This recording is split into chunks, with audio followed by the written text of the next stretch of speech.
সচিবালয়, বিভিন্ন রাজনৈতিক মহল, বুদ্ধিজীবী মহল, ব্যবসায়িক গোষ্ঠী, প্রত্যেকটা জায়গায় মিডিয়া সেক্টরে ফেসিবাদীর যে ভূতগুলো রয়েছে তারা তাড়া করছে আমাদের। আমরা যদি তাদেরকে বাংলাদেশে এমন একটি শান্তিপ্রিয় দেশে তাদেরকে ফেসিবাদী ব্যবস্থার জায়গা থেকে বিলোপ না করতে পারি, তাহলে আমাদের আর কত ভাই শহীদ হবে এবং আগামীতে রক্ত দিবে। এই রক্তের প্রতি তাকিয়ে হলো আমাদেরকে ঐক্যবদ্ধ থাকতে হবে। এবং নির্বাচন প্রশ্নে আমরা যে কথা বলে থাকি, আমাদের ৭২-এর যে মুজিববাদী সংবিধান রয়েছে, এই সংবিধানের অধীনে আমরা আর যেতে চাই না। আমরা বাংলাদেশে একটি নতুন সংবিধান চাই, গণপরিষদ নির্বাচন চাই, যে নির্বাচনের মধ্য দিয়ে বাংলাদেশে ৭১-এর যে মুক্তিযুদ্ধের সাম্য, মানবিক মর্যাদা এবং ন্যায় বিচারের আকাঙ্ক্ষা ছিল, সেই আকাঙ্ক্ষাতে যে সংবিধান ভুলণ্ঠিত করেছিল, নতুন করে মানুষের আকাঙ্ক্ষাকে ধারণ করে, ৯০-এর আকাঙ্ক্ষাকে ধারণ করে, ২৪-এর রক্তের আকাঙ্ক্ষাকে ধারণ করে আমাদের একটি নতুন সংবিধান এই জনমানুষকে উপহার দিতে হবে।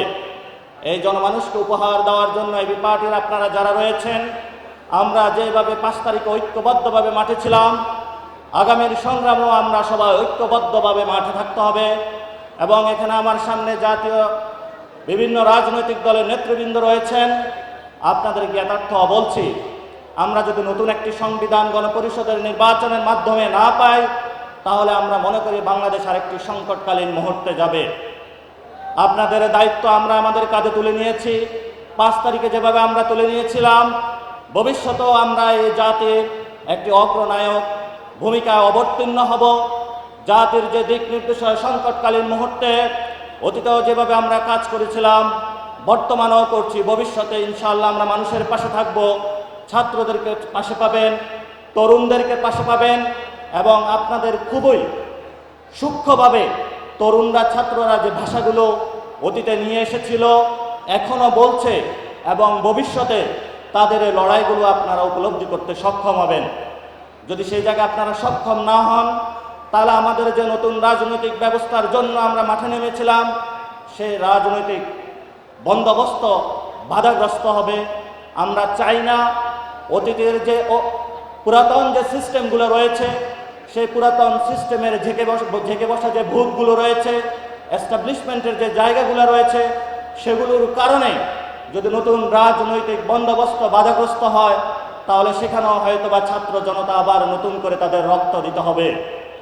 আমরা দীর্ঘ একটি যুদ্ধের মধ্য দিয়ে বাংলাদেশে একটি সুযোগ সৃষ্টি হয়েছে, অনেকগুলো প্রতিষ্ঠান ধসে পড়েছে। গত ৫৩ বছরে একটি সিঙ্গেল প্রতিষ্ঠান বাংলাদেশে যে বিরাজমান নাই, যে প্রতিষ্ঠানকে আঁকড়ে ধরে নতুন করে আমরা বাংলাদেশ পুনর্গঠন করতে পারব। এই জন্য আমাদের বাংলাদেশের আর্মি, ব্যুরোক্রেসি, বিশ্ববিদ্যালয়, হেলথ কেয়ার, এডুকেশন, প্রত্যেকটি ধসে পড়া সেক্টরকে এই ২৪-এর গণ অভ্যুত্থানের যে শক্তির মধ্য দিয়ে আমাদের সামনে একটি সুযোগ সৃষ্টি হয়েছে, আমাদেরকে ঐক্যবদ্ধভাবে এই সুযোগকে কাজে লাগাতে হবে। এবং এই সুযোগের কোনো ব্যত্যয় যদি কোনো জনগোষ্ঠী আকারে আমাদের সামনে আসে, তারা ছাত্ররা এবং তরুণরা আবার রাজপথে মাঠে নামতে আবার প্রস্তুত তারা। এবং আমরা হুঁশিয়ার করে বলতে চাই, আমার বাংলাদেশ পার্টি যেভাবে অতীতে ছিল, বর্তমানেও তারা সংস্কারের পক্ষে আছে। ভবিষ্যতেও ছাত্র তরুণদের যে লড়াই আছে, সেখানেও আমরা তাদেরকে আমাদের ছাত্র তরুণদের লড়াইয়ের সাথে পাব। এবং গণপরিষদ ইলেকশন, নতুন সংবিধান প্রণয়ন, সংস্কারের কাজগুলো বিনির্মাণ, এবং গত ১৫ বছরে যারা আমাদের মা বোনদের উপর অত্যাচার চালিয়েছিল, যারা শাপলার উপরে ট্র্যাজেডি চালিয়েছিল, পিলখানায় হত্যাযজ্ঞ চালিয়েছিল, তাদেরকে একটি বিচারক প্রক্রিয়ার মধ্য দিয়ে নিয়ে এসে বাংলাদেশে একটি জায়গায় নিয়ে নিষিদ্ধের দিকে যদি আমরা যেতে না পারি, তাহলে সেই দিল্লির যে ফ্যাসিস্ট মদতদাতা মুজিববাদী শক্তি বাংলাদেশের মানুষের উপর আবারও তারা অস্ত্র নিয়ে নেমে পড়বে।